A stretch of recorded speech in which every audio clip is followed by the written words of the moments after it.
Assalamualaikum warahmatullahi wabarakatuh. Bismillahirrahmanirrahim. Alhamdulillahirabbil alamin wassalatu wassalamu ala asyrafil anbiya'i wal mursalin sayyidina wa maulana Muhammadin wa ala alihi wa sahbihi ajma'in. Qala rabbi shrah li sadri wa yassir li amri wahlul 'uqdatam min lisani yafqahu qawli, thumma amma ba'd. Muslimin muslimat yang dikasihi sekalian, alhamdulillah pada hari ini kita berada pada 10 hari yang pertama bulan Ramadan, yang disebut di kalangan para ulama kita Ramadan awaluhu rahmah wa awsatuhu maghfirah wa akhiruhu itqun minan nar. Dan keseluruhan Ramadan itu adalah rahmat, keampunan dan pembebasan daripada api neraka. Hadis yang ingin kita baca pada hari ini ialah Ramadan bulan ketaatan dan juga bulan keampunan. Sebuah hadis yang diriwayatkan daripada Abu Hurairah radhiyallahu ta'ala anhu, an Nabi sallallahu alaihi wasallam qala, man shama ramadhana imanan wa ihtisaba ghufira lahu ma taqaddama min dhanbihi. Akhrajahu al-Bukhari fi sahihi, Kitabul Iman, bab shami Ramadan ihtisaban min al-iman. Hadis nombor 38. Maksudnya daripada Abu Hurairah radhiyallahu ta'ala anhu, daripada Nabi sallallahu alaihi wasallam bersabda, siapa yang berpuasa Ramadan dengan penuh keimanan dan ihtisab. Ihtisab ni maksudnya mengharapkan keredaan Allah, maka akan diampunkan dosanya dahulu. Hadis riwayat Al-Imam Bukhari dalam kitab Imam, Kitabul Iman, bab shaum Ramadan ihtisaban minal iman. Saudara-saudari kaum muslimin yang dirahmati Allah sekalian, pengajaran daripada hadis ini ialah ibadah puasa merupakan satu amalan yang dapat mendidik dan membentuk ketakwaan seorang hamba.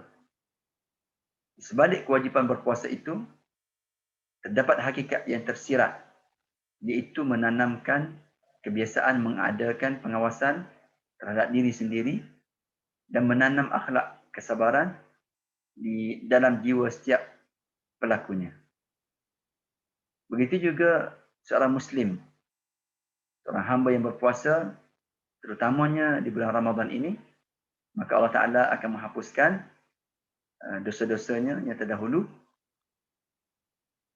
Dan apabila dosa seorang hamba itu diampunkan, maka hamba itu akan lebih dekat dengan ketakwaan.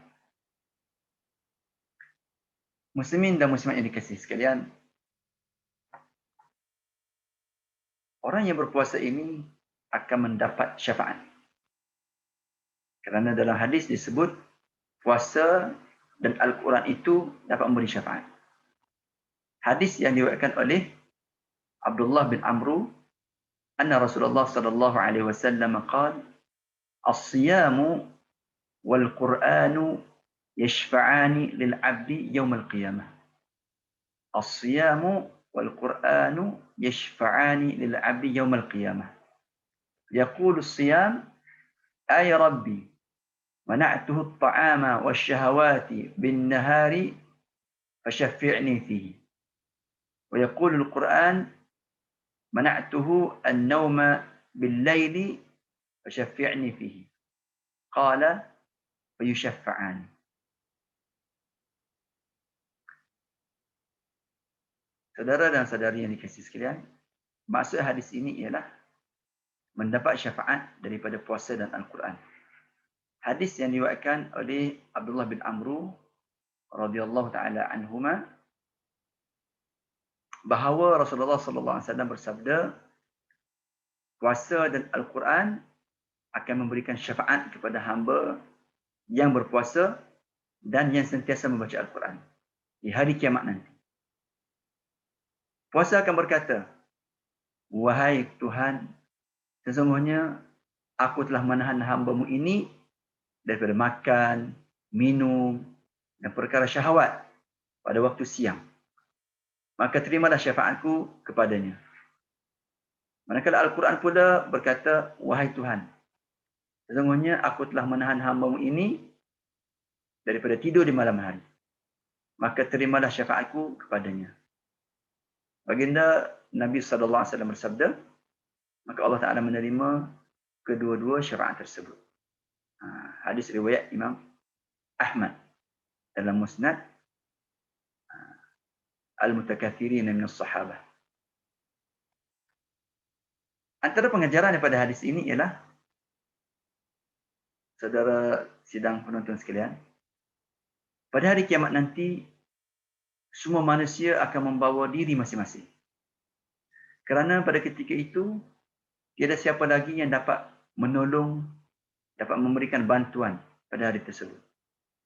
Namun, selain daripada syafaat Nabi SAW ke atas umat baginda, ibadah solat, ibadah puasa, membaca Al-Quran, dan amalan-amalan kebaikan yang lain boleh menjadi syafaat yang diterima oleh Allah SWT. Jadi alangkah indahnya saudara dan saudari sidang penonton sekalian, beruntungnya kehidupan seorang Muslim yang sentiasa berpuasa pada waktu siangnya dan membaca Al-Quran di waktu malam, di samping dia melakukan amal ibadat yang lain untuk mendekatkan diri kepada Allah SWT. Dan sebaliknya amatlah rugi bagi mereka yang mengabaikan perintah Allah. Dia akan berasa sangat-sangat rugi dan kesal kerana melakukan amal ibadah secara tidak bersungguh-sungguh, sambil lewa. Bahkan dibimbangi amalan tersebut akan mengutuk dan mendoakannya dengan kecelakaan kepada mereka di hari kiamat nanti. Semoga Allah Ta'ala melindungi kita semua daripada mendapat kecelakaan tersebut. Saudara-saudari sidang penonton yang dikasihi sekalian,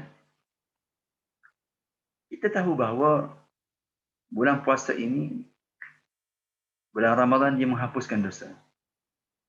Menghapuskan dosa sebagaimana yang disabdakan oleh Nabi SAW, sebuah hadis daripada Abu Hurairah. An Abi Hurairah radhiyallahu ta'ala anhu, an Nabi sallallahu alaihi wasallam, kana yaqul, as-salawatul khamsu wal jum'atu ila al-jum'ati wa ramadhanu ila ramadhana mukaffiratun ma bainahunna idza ijtanabal kaba'ir.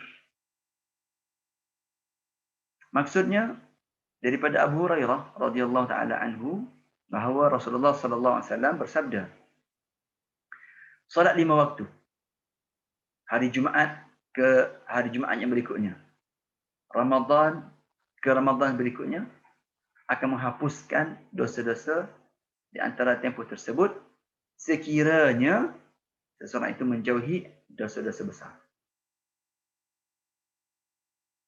Saudara-saudari sidang penonton yang dikasihi sekalian, apa yang kita dapat faham daripada hadis ini ialah seseorang yang melakukan amalan wajib akan diganjari pahala dan akan mendapatkan ampunan daripada Allah Subhanahu Wa Taala. Kita sedari bahawa setiap amalan yang dilaksanakan dengan penuh keikhlasan, penuh ketaatan, akan melahirkan kemanisan dan ketenangan dalam diri orang yang beramal. Keampunan yang dimaksudkan dalam hadis ini ialah keampunan untuk dosa-dosa kecil sahaja. Manakala dosa-dosa besar tidak akan terhapus melainkan dengan hanya bertaubat kepada Allah Subhanahu Wa Taala dengan sebenar-benar taubat. Mudah-mudahan Allah Ta'ala mengampunkan dosa kita dengan lapar dan dahaga yang kita kerjakan ini semata kerana Allah Subhanahu Wa Taala. Saudara-saudari sidang penonton yang dikasihi sekalian, sebenarnya banyak janji ganjaran orang yang berpuasa seperti mana yang disebut oleh Nabi sallallahu alaihi wasallam. Antaranya sebuah hadis yang diriwayatkan daripada Abu Hurairah, qala Rasulullah sallallahu alaihi wasallam, qala Allah Ta'ala, kullu amali bani Adam lahu illa as-siyama fa innahu li wa ana ajzi bih. Muttafaqun alaih. Sebuah hadis qudsi bahawa Rasulullah SAW bersabda, Allah Ta'ala berfirman dalam hadis qudsi, kullu amali bani Adam lahu illa siyam. Setiap amalan anak Adam adalah untuk dirinya, melainkan puasa. Fa innahu li wa ana ajzi bih. Sebenarnya puasa itu milik Allah dan Allah lah yang akan membalasnya.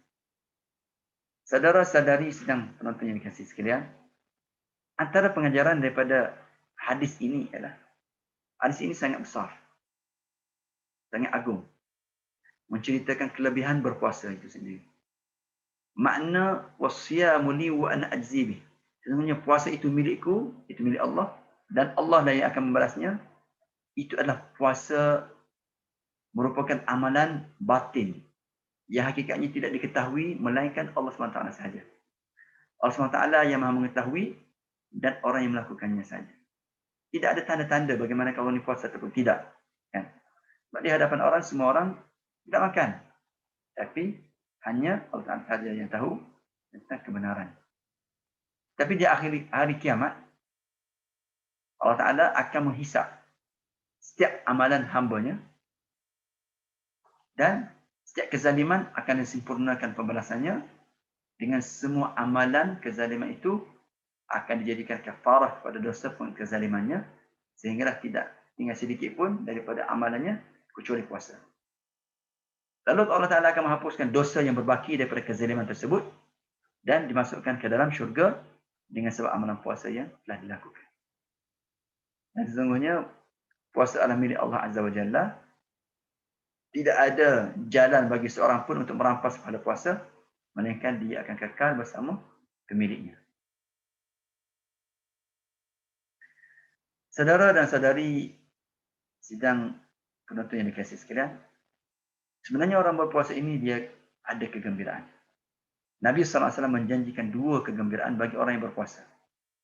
Sebagaimana hadis yang diriwayatkan daripada Abu Hurairah, qala Rasulullah sallallahu alaihi wasallam, lis-shaimi farhatani.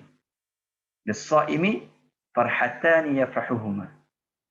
Idza aftara fariha wa idza laqiya rabbahu fariha bi shaumihi. Muttafaqun alaih. Daripada Abu Hurairah radhiyallahu taala anhu, beliau berkata, Rasulullah sallallahu alaihi wasallam bersabda, bagi orang yang berpuasa itu akan mendapat dua kegembiraan. Dan dia akan bergembira dengan kedua-duanya. Kegembiraan pertama, apabila berbuka, dia bergembira. Dan kegembiraan kedua, apabila dia bertemu dengan Tuhannya. Dia bergembira disebabkan ganjaran ibadat puasanya itu. Saudara-saudari kaum muslimin yang dikasihi sekalian, pengajaran daripada hadis ini ialah semua manusia inginkan kegembiraan. Everyone want happiness. Namun hanya sedikit sahaja yang mendapat kegembiraan sejati. Kenapa? Kerana kebanyakan manusia ini terjerumus ke dalam kegembiraan palsu yang penghujungnya adalah kesengsaraan. Kerana kebahagiaan hakiki itu, kegembiraan hakiki itu hanyalah milik Allah, hanyalah anugerah Allah. Daripada Allah. Kepada sesiapa yang dikehendakinya.